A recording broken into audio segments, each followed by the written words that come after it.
Kereisos Daf Yud. If a woman gives birth, for instance, to a female nekeva, we give her 14 days of tumah, where she can't be with her husband, and then 66 days of tahara. Even if she sees dam, she is tar for 66 days midiraisa, for a total of 80 days, and that's what we call a melois. As we said yesterday, if a woman gives birth a second time in the middle of those 80 days, according to Chachamim, we start the melois from that time, from the second birth, and that's where we start counting the 80 days. According to Rabbi Yehuda, we count from the first birth. According to everybody, the melois, the Yemei Tahara, are continuous, meaning that if she gave birth during those 66 days for the second time, we don't give her any additional days to make up the 66 days. Once the clock starts ticking for 66 days, it continues ticking even if she gave birth in the middle. According to Chachamim, this that we count melois continuously is only lakula. So we count it continuously for karban and for Yemei Tahara.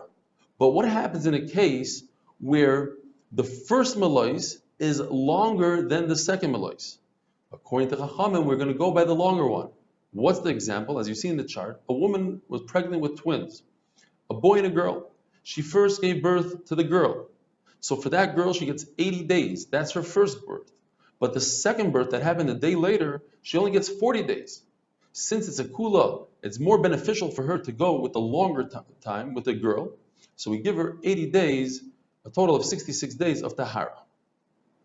According to Rabbi Yehuda, when it comes to a karban, we definitely start counting by the first birth. But what about Yemei Tahara? When do we start counting? So according to Tosfos, it doesn't matter. We start by the first birth. But according to Rashi, it depends what's longer, because if we don't go by what's longer, it could bring to a kula for eating kachim.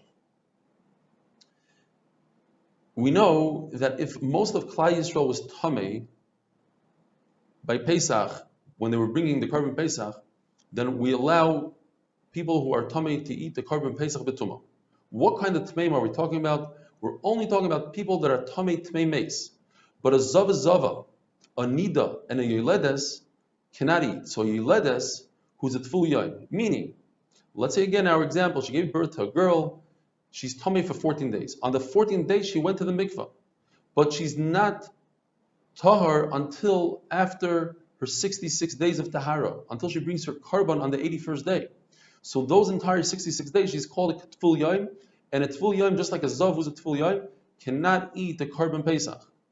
However, on the 81st day, in other words, the night before the 81st day where she's bringing her karban, then she goes from a Tful Yom to be called a Mechusar Kippurim.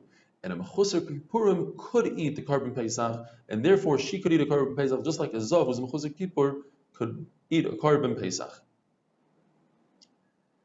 According to Rava, well, it's actually machlokes whether or not a Mechusar Kippurim could eat a karban Pesach or not. Rava holds Mechusar Kippurim cannot eat the karban Pesach. However, there's a brayso that says that this woman is eating the karban Pesach. We must say that it's talking about a case where she gave birth to either a boy when the fetus was only 40 days old, or a girl when the fetus was 80 days old.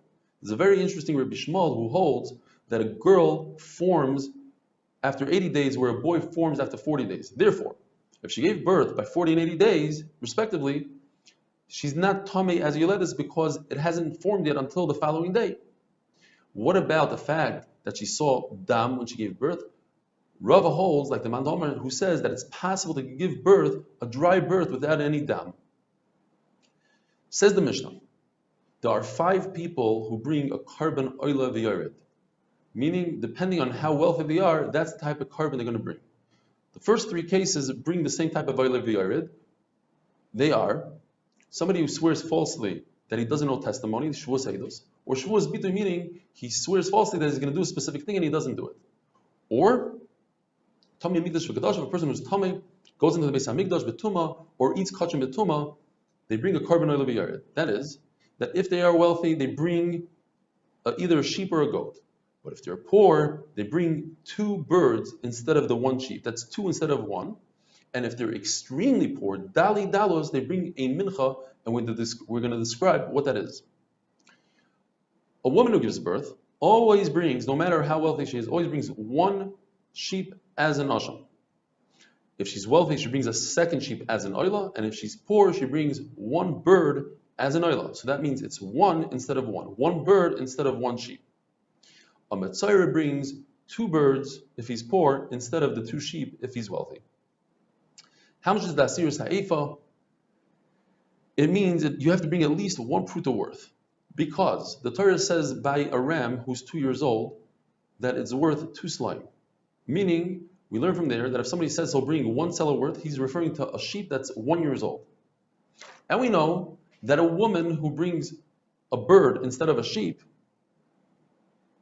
in other words, the bird, which we learned the other day in the Mishnah, could be worth as low as a quarter of a dinar, meaning that tells us that a bird is worth 1/32 of a sheep. Now, if you're extremely poor, you should bring in the same equivalent. You just brought, if you're poor, you bring 1/32 of a rich person. So if you're very, very poor, you should bring 1/32 of a poor person. 1/64 of a sheep. How much is that? That's 3/4 of a pruta. But you cannot bring 3/4 of a pruta to the Beis Hamikdash. It's a bizayin. So you bring a full pruta. Have a wonderful day. Have a great Shabbos. We'll see you Be'ezer Hashem on Matzah Shabbos.